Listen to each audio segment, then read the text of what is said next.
What's up, Mike? Hi, John. Check this out, fellas. We'll get a better look at it in a minute. Isn't this a classic? What do they call it? 10 horsepower, 30-inch, in the green. Check that out, right? That's a hub locker. It's kind of jammed, but the tires are mint. It was in his friend's shed, right? Yeah. And the handle is loose. The bolts fell out. We'll deal with that another time. It's just going to kind of live over here. But yeah, he's got to get out of here. We'll talk more about this later. Look, this is metal, okay? Not the plastic chute. This works. This functionis. Let's see if I can get it to go. Yeah, see? And of course, this isn't working yet because, I don't know, it's like bent or something ain't right. We'll get to that.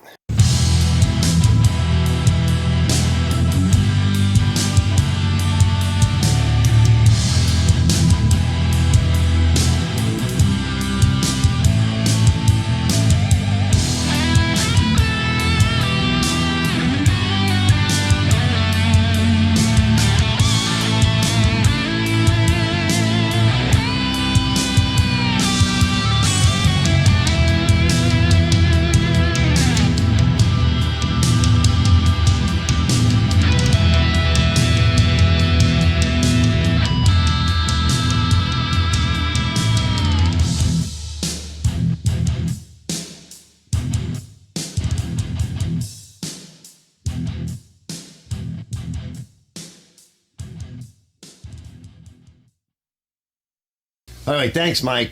Sit down, grab a cup of coffee. I'm telling you right now, this is going to be a long one. It's going to be a multi-part series. Why, Arch? Why are you killing us with this? We care. Nobody cares. You're going to care, right? First of all, I want to do it. All right, so I'm going to put this thing in multiple parts just to keep it shorter, and because there's just no way I can't do a decent video in 20 minutes for a machine that has been hated on. Like, somebody's been hating on this thing. All right, so let's just talk a little bit about what I think it is. I think the motor says it's a 96, but it could be a 2006 because their data manufacturer is, they tell you, you got to guess the decade. Oh, that's great. That's great. They'll give you the date and the month, but they, you got to guess the decade. It looks like the machine itself is a 2002, which would make sense, right? It could be that the motor was sitting around, was manufactured in 96. It's just kind of like sitting around, and then they make the frame and all the rest of it in 2002. It could also be a 2006 engine, and they made the frame, and that was sitting around. But, to me, if you're going to have inventory, what would you rather have a lot of inventory of? A gigantic machine with no motor on it sitting around somewhere, taking up all that room in a warehouse, or would you rather have a motor sitting around, right? And that motor can go on a number of things depending upon how you outfit the motor. So some of you guys know more, like Mr. Tecumseh, shout out to him. He knows a lot about this stuff. A lot of you guys do. I don't really care. I like the older green ones. The older green machines. Unfortunately, last year I sold my kind of favorite little green rider. I really did like that. And I want to keep it. Mikey says, you want to keep everything. I said, well, yeah. Okay. But I can't because I do this for money as well, and it's a YouTube channel, and I want to keep this thing. It's got electric start on it, which is nice. My big 826, which is an absolute bear monster tank, it is a better machine. By the way, check out those videos. Me rebuilding that, and now Mikey, I think it was last year, set me up with a parts machine, which is really important because somebody was hating on the 826. And there was some weird bent, broken parts, and even stuff that had worn out. Somebody was in there. I made it worse. Then I tried to make it better. I'm fumbling with it, with the torch and everything. All right, it works good, but now I may have the correct parts, or certainly more parts to work with. This one is very much like the Murray I just recently did, except, well, it's green, and it's a little bit nicer, and like I said, I'll break it into 3 parts. I like the green machines, and they're getting harder to find, right? All the red Craftsmans and the Murrays, and I don't know, you guys can tell me a bit more. I mean, it's such an incestuous industry. AYP was making stuff for Craftsman, Murray, then MTD, and then they buy each other out, and I don't know. All I know is I like this machine, and it was left either in a shed or a garage, but it was hated on and it was beat up. But when you look, as we go through these series here, and you start to look at the overall state of condition. It was a person that beat this thing up. And it may have even been assembled by somebody at a Craftsman store or something. You know, they're just getting harder to find, fellas. And especially in really nice shape. Like this one required a lot of work. Now, I did 2 belts on this thing, and I did the rubber doucher wheel, right? So that'll be coming up. So if you guys are interested, anybody that's interested in kind of like what does it take to go over one of these machines and make them nice again and working. There was very little money. The 2 belts I bought a couple of years ago, so I put these belts on. I'm going to go through installing them, splitting the case, making adjustments. I actually had to buy the friction wheel because it was shot, and we'll get to that in another episode. All of the stuff, the carburetor was rebuildable. I didn't have to put a HIPAA carburetor on it, and shout out to them, but I didn't need it, although it might be nice because I can get that fully adjustable carburetor. We could revisit that later. The idea is to go through everything to see what you have, and really don't buy anything until you really see what you have. Is it worth it, or is it a parts machine? But when you get inside of this thing and you look at its overall condition, I think you guys agree with me that it is not a parts machine.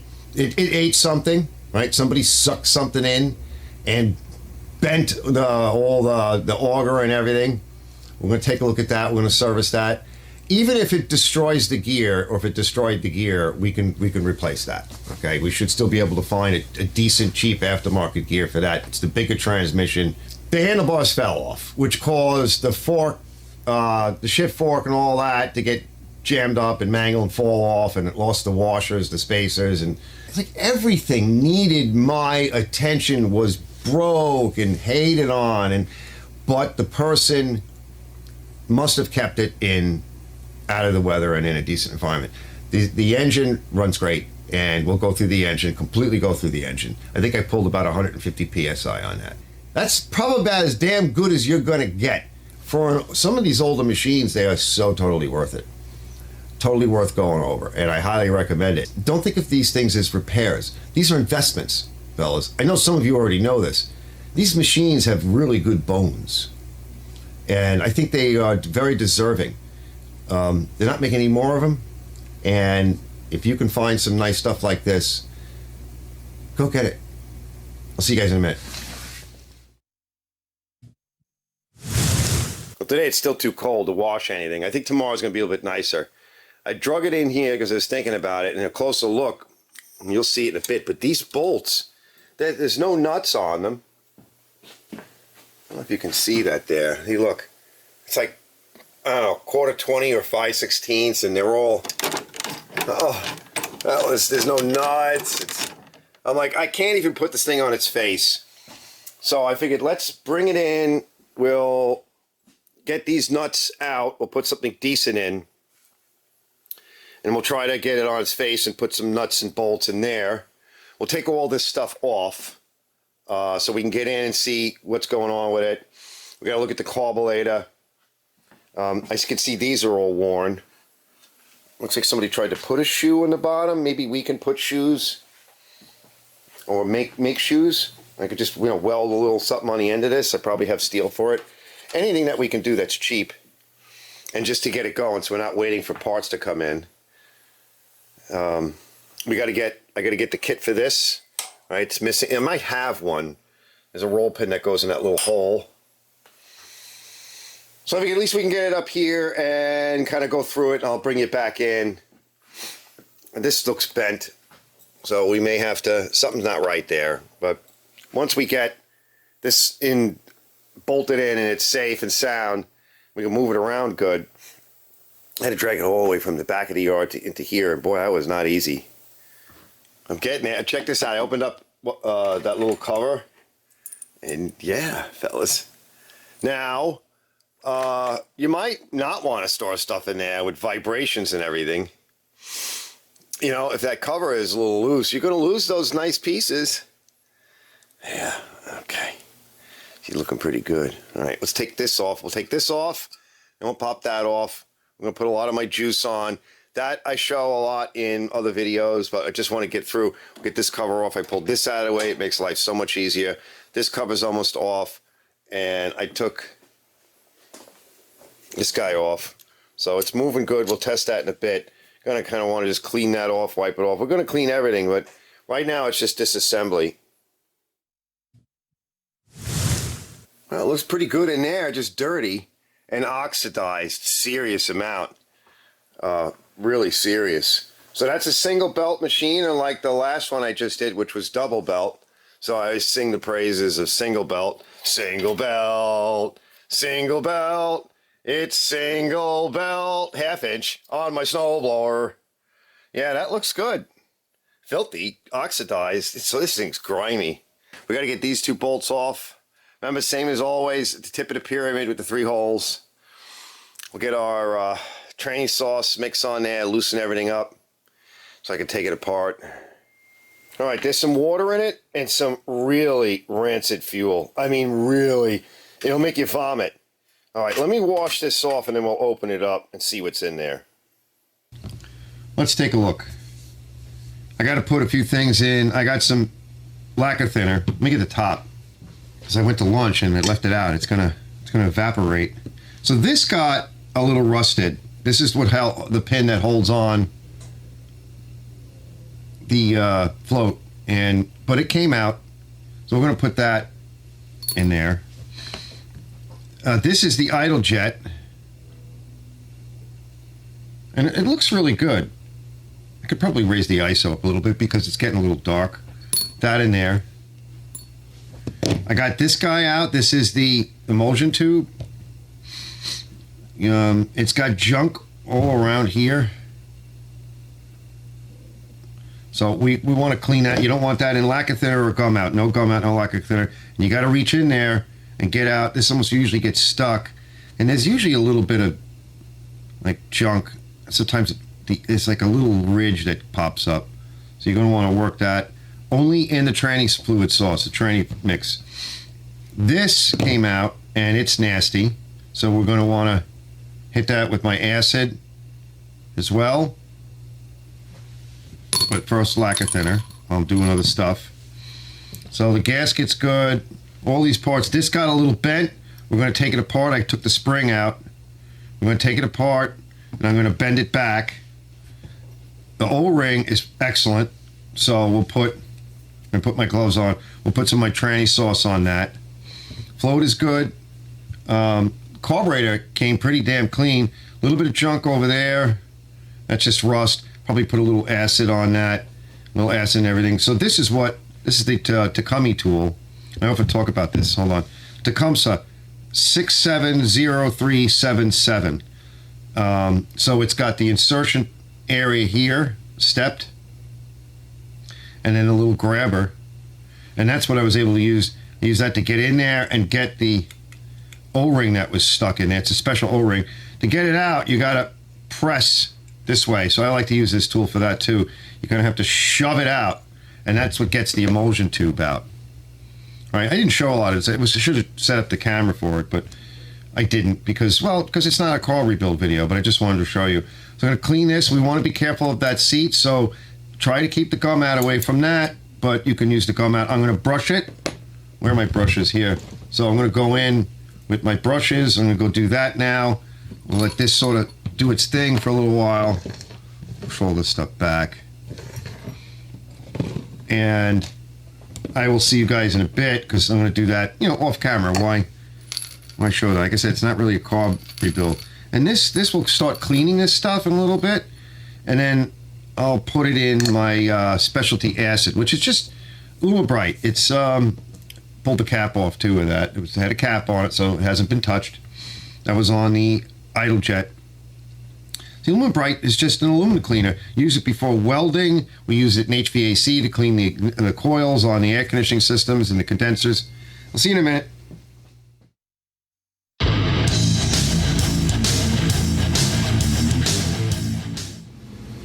This is aluminum cleaner. It's not, well, it'll clean the brass contacts.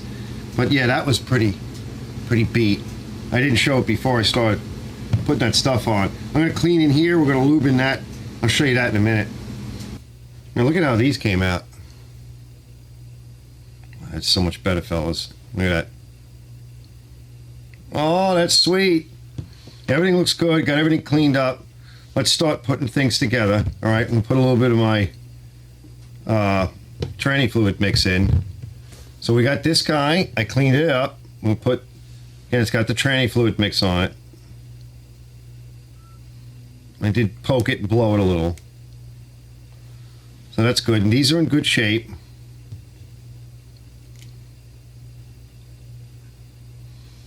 Okay. And just give it a push. Oh, it's in it tight.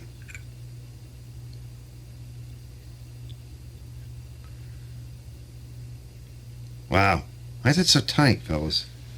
It's just that gasket. Maybe it's getting a little bit beat. There we go. All right, now we'll... Or maybe it's just in really good shape. Now we'll push that in. Yeah, that's in there. Yeah. I'm happy with that, fellas. All right, I don't usually struggle like that. Now we'll hang this needle on. It should go in.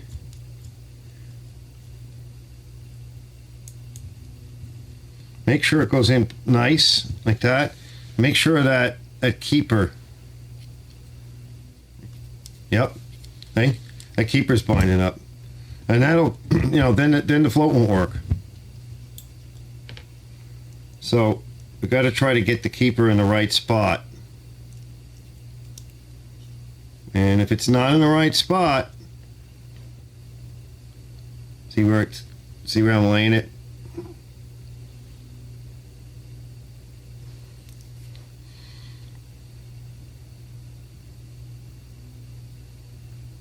That's better.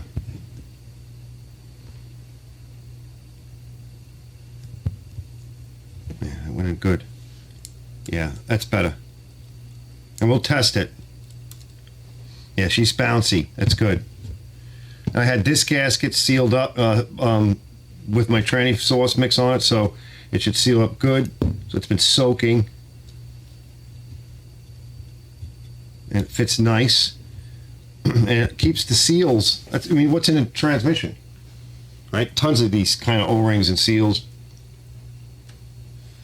It won't shrink them necessarily. If you've expanded them somehow, gum out or something like that, it might shrink it. I have tried that. You just take like a lid or something where you can lay it on where it's not soaking it, but just laying on something a little moist around it, and come back the next day. And it should be the correct size or a little tighter, which is what you want. We got our fulcrum here, right? The flat spot here, and it goes over the fulcrum back here with it. Does that. And hold on. And again, that jet's meant. I usually turn the washer gasket around the other way. And I went through this. And remember, you got that one hole there on the side where I put the keeper through from the float needle or the seat needle, but this has all been poked through. Usually I show that. I wasn't really planning, like I said, doing all this, but this thing came out really nice. Let's tighten it up.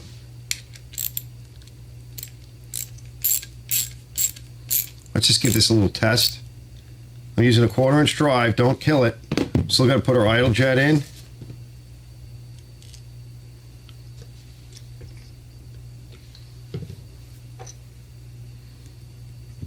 We shouldn't have to mess with that.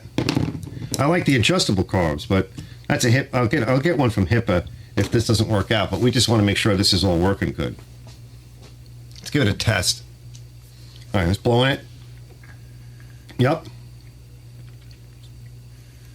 Turn upside down. Hold on. Sealed up. Right side up. Yep. All right, let me put the rest of this stuff on. Come back in a sec. Okay, that's on there. This, you don't need Loctite on these because it has like little serrated lock washers on these guys, but these a little bit of Loctite, just a touch, because that's what they use. I put this back. I straighten this in the vise. It's still a little bent, but it'll work. Looks like it could come over this way a little bit more, but it is what it is. I have others. But that's nice. A little lubricant on everything from the tranny sauce, and we should be good to go. I also put a little bit on here. It'll wake up that gasket. Gasket's in good shape. Let's turn our attention to this. I cleaned it. Now, I can't get to the back bearing here But you can take it apart to get to it if it's getting nasty.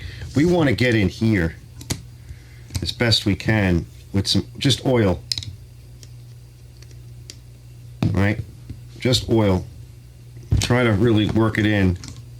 There's also a place, yeah, now if I pull it, you get it back here, because there's two spots, there's two things to it.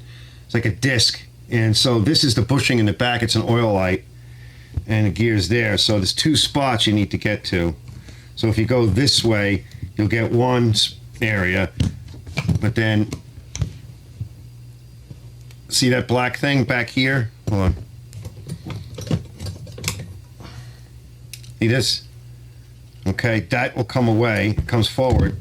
If you pull it, sometimes if you pull it, see it's starting to come. But it needs to rotate. There we go, see it's starting to move. So you want to get some there as well, get some in there. Let's give it a test. Just oil, like a 20 weight oil. Any oil will help, but you want to oil it from time to time. It's probably going to spew. Yeah, she's running good. And then in here, see how that cleaned up nice? All right, that's done. So we'll be able to put this on and the carburetor on after we've washed the motor, which will be tomorrow. I got some more stuff to do. I want to work a little bit longer tonight just to try to get it ready. This way I can just go outside tomorrow, give it a wash, do a few other things, and then bring everything in. I'll see you guys in a minute.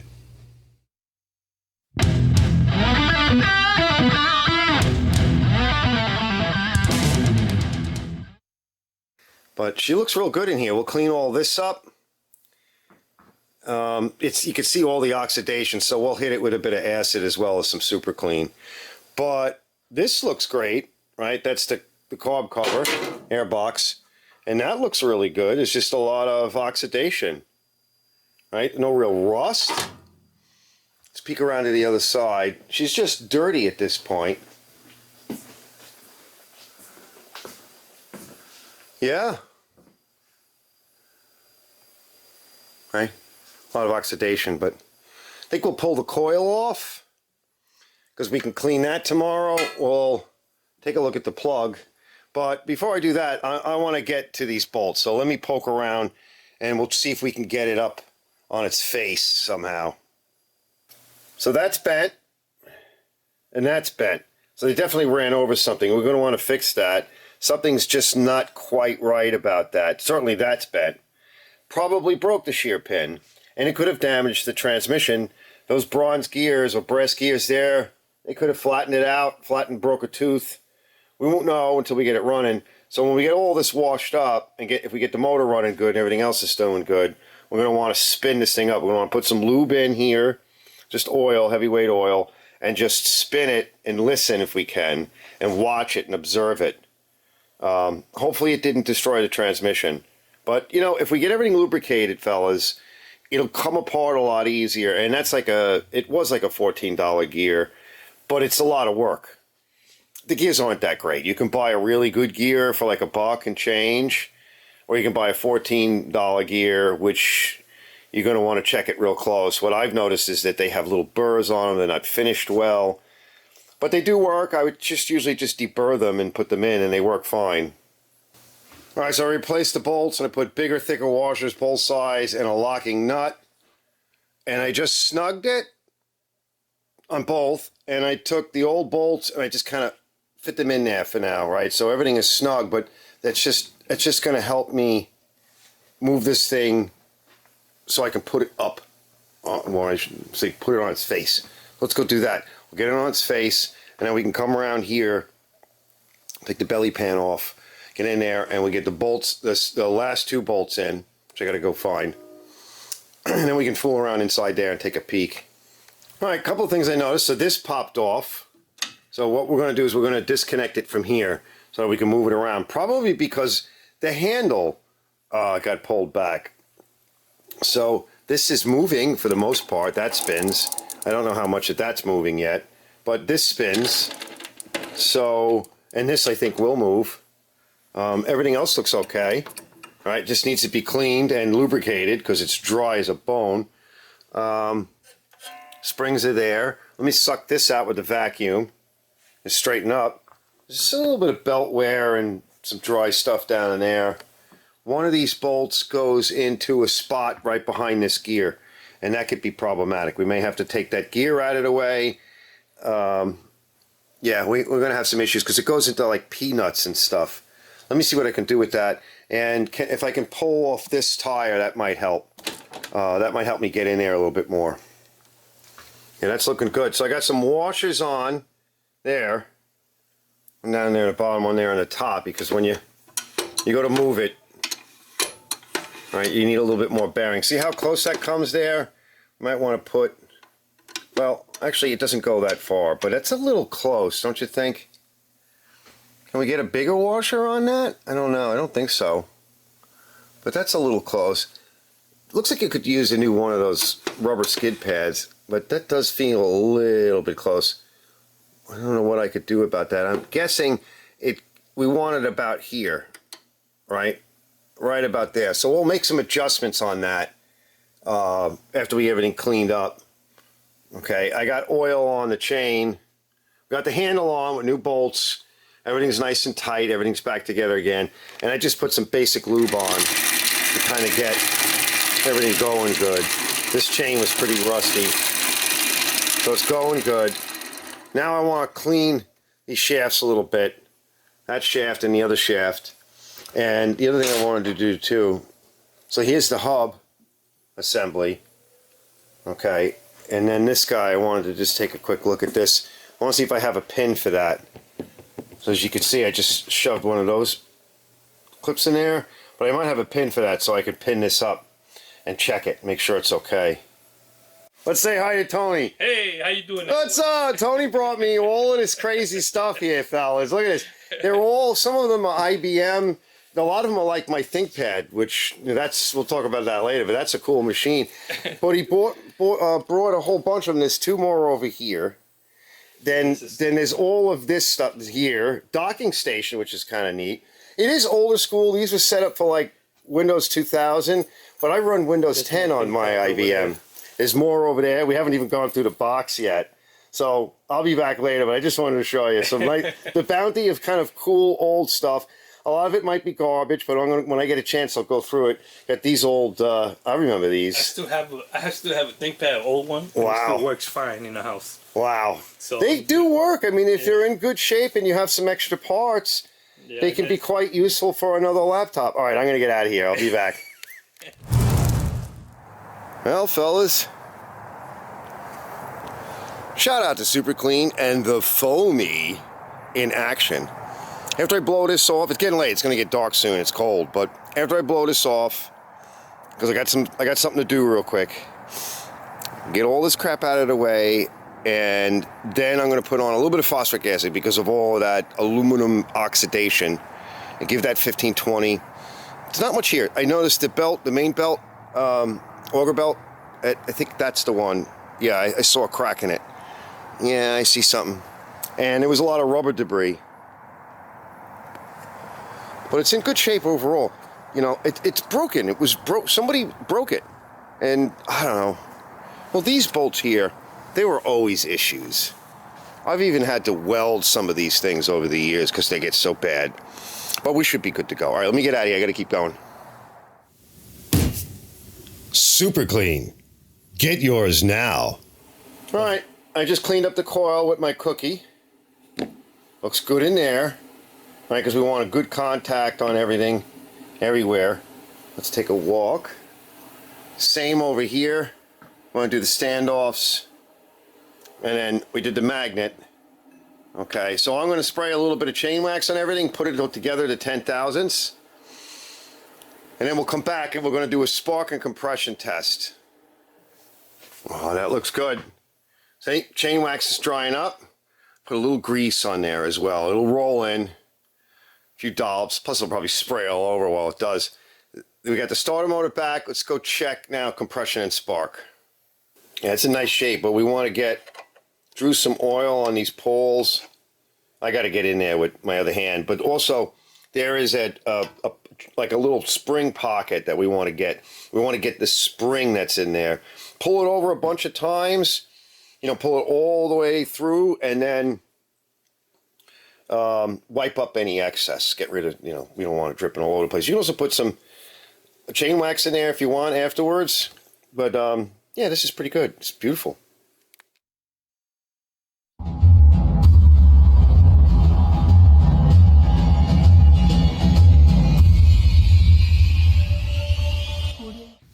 All right, fellas, I got the starter motor plugged in, got the spark plug on. I put a little bit of my special sauce down in here because it's been dry and possibly wet. I did remember to blow out the fuel line with the air hose. So let's see. Yeah, we're getting some spark. All right, let's disconnect that because we don't want to light off that stuff. I'm going to put a little bit more of this in. And with the used plug, I'm just going to thread this in a little bit. This will push that sauce in and around the motor and the valves and the rings. Let's just spin it over a little bit. Oh yeah. Yeah, I think there was a little bit of water in there too. Yeah, I see a little bit coming out the intake. Let's see if we can push a little bit more of that out. But we don't know the history on this. I did leave it outside. It was in a shed. The story was it was in a shed.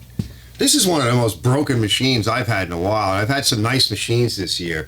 There's a lot of broken stuff on this. Nothing terrible, but, And then I pressure washed it, even though I had plugs on it and everything. The plugs, if you saw, had the plugs on the intake and exhaust ports. That's nice. That's nice. We'll probably start at this point. Yeah, that's good. All right, now let's do a compressionis test. Wow. Where do you see that? Make sure, yeah. It's like 150 pounds. That's sweet. So this is an 11 horsepower cast iron cylinder liner. So it doesn't get much better than that, fellas. It's not gonna. We're beautiful. Now we can move forward. Let me continue with the assembly. All right, Loctite here on these, right? Anything that doesn't have a lock washer or some kind of serrated thing. I actually put a little Loctite on these too, because these things will loosen up. These little bolts there, down there. So anyway, we got back in the hole, top of the pyramid, and everything's working good. We already lubricated that. Okay, that's good. It's got some oil in it. Let me go clean up a plug or find a plug. Put the gas tank on. I'm going to reconnect that. We don't know if it's adjusted, but we can bring it outside and give it a little bit of a test, right? Why not? So if I get all the gas tank and everything on, well, we don't. By the way, no Loctite on these, so you'll really screw that up. Put some no C's on these because we're going to fold over the stops, the locks. So we don't have to put Loctite. You don't want Loctite there. You want no C's because I've had to drill these out. What a nightmare. It's the heat and the dissimilar metals. I think we're good to go. Let me get the tank on.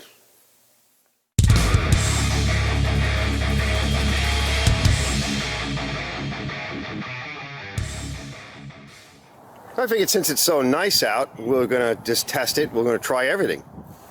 Okay. Full up, choke. Actually, we'll bring the RPMs down just a little bit, and let's see what happens.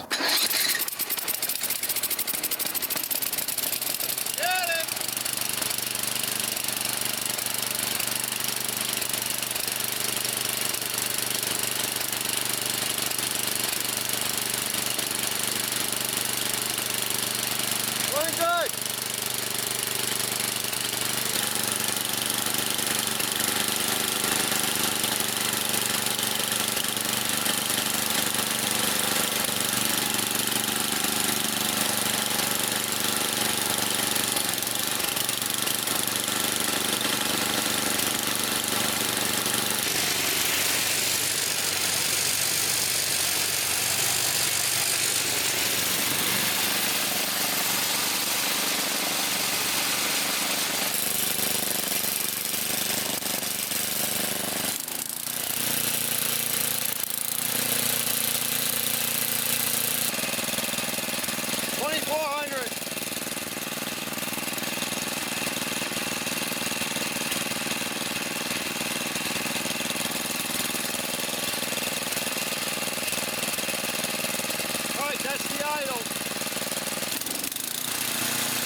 All right, I walked away to do a few things.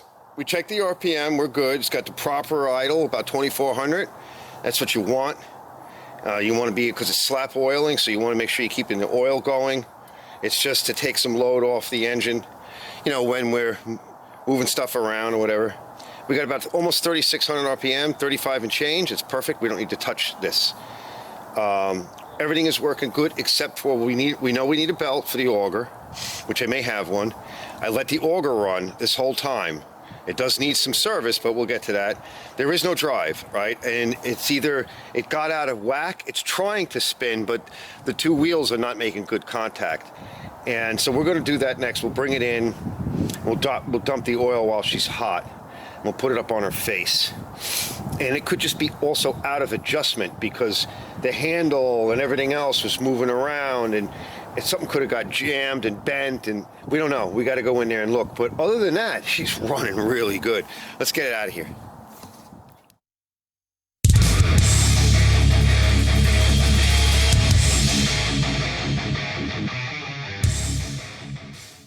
All right, let's see what we got. Am I gonna miss the can? Uh-oh.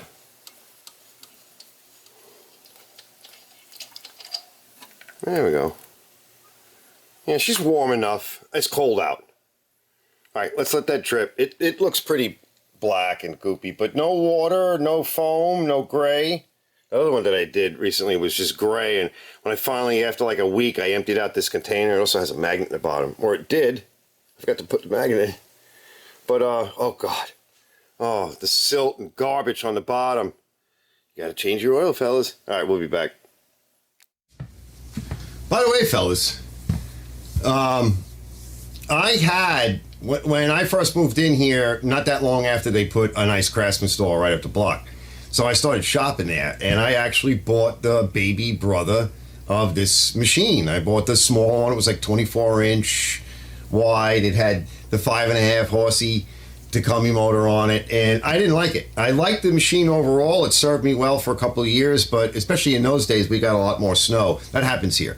But one of the things that we get, you know, then it won't snow. And one of the things that will happen is like this past nor'easter, it rains, temperature drops, it snows, it might rain at the end.